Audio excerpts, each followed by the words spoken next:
In this issue of Steven Universe Ongoing, Lapis and Peridot are hosting a corn maze at the barn filled with various Easter eggs. And Steven, dressed in an adorable jellyfish t-shirt, which he thinks means that he's dressed up as a jellyfish, is participating. And despite the fact that I didn't think Halloween was a thing in their world, this still works because we know that there is some analog of it in their world, as Halloween decorations were used once at the lighthouse. While traversing the maze, though, Steven discovers a tunnel under one of the walls that leads to the exit more quickly than you're supposed to be able to reach it anyway, but the tunnel seemingly connects to an underground bunker network in which a corrupted gem monster has been caring for some baby raccoons. And this is a big, creepy, amphibian-looking monster thing. It looks like it could do some serious damage, especially to a human. In fact,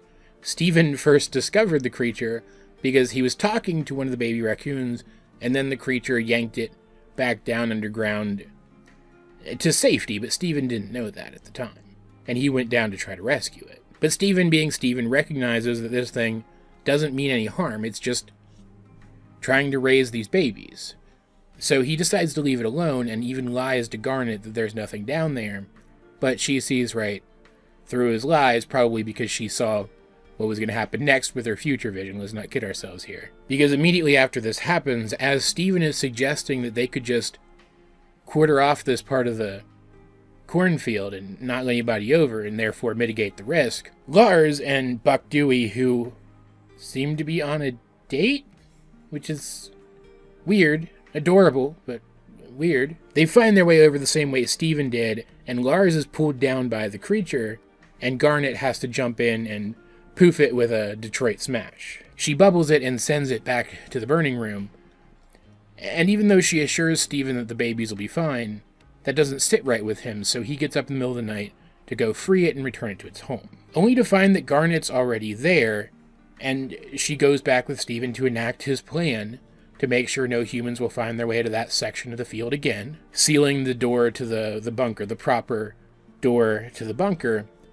And as they walk off into the night, she says they don't even have to worry about telling Lapis or Peridot that the thing is there, presumably because she thinks it's funny. No, she says that in most likely possibilities, nothing will happen. Still seems like kind of a dick move, though.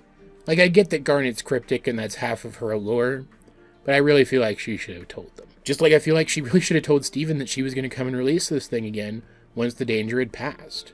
I understand that no harm was done by waiting because she knew he was going to discover her returning the creature anyway, but it still seems kind of mean not to tell him.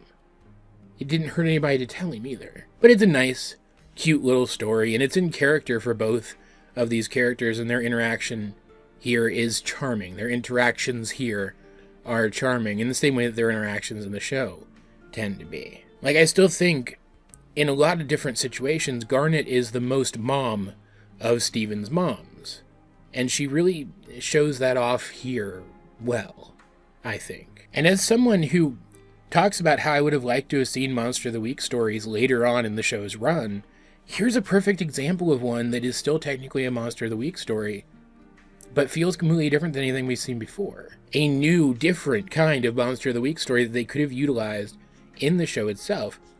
Like, I keep saying this, I keep feeling like I have to say this. I did like the show, the later episodes of the show. I still think it went in some really cool directions. But I missed these downtimey kinds of episodes like this compared to the bigger lore episodes that we ended up getting towards the end. And I feel like, relative to the equivalent kinds of episodes in the show itself, this comic actually does things a little bit better. So if you miss that aspect of the show the same way I do, I still really recommend checking this series out. And that's not even to mention the fact that this is another one after the Ren Fair one, where the aesthetic of it is just really good and makes me want to just step onto the page and experience this place. This is a really cool looking corn maze. I want to walk it. I like corn mazes in general. But this one's particularly neat, and I would have liked to have experienced it. And any story that can make me feel that kind of longing, I feel has scored at least a minor win, right? Like, I definitely have more gripes with this one than I have some past ones. I still don't like everything about Garnet's behavior here. It's a little annoying to me and reminds me of some times in the show itself where she did things that were way more annoying because she's this cryptic kind of character. But in isolation here, this was really fun. It's maybe my least favorite story-wise of these so far, at least the ones I can recall off the top of my head.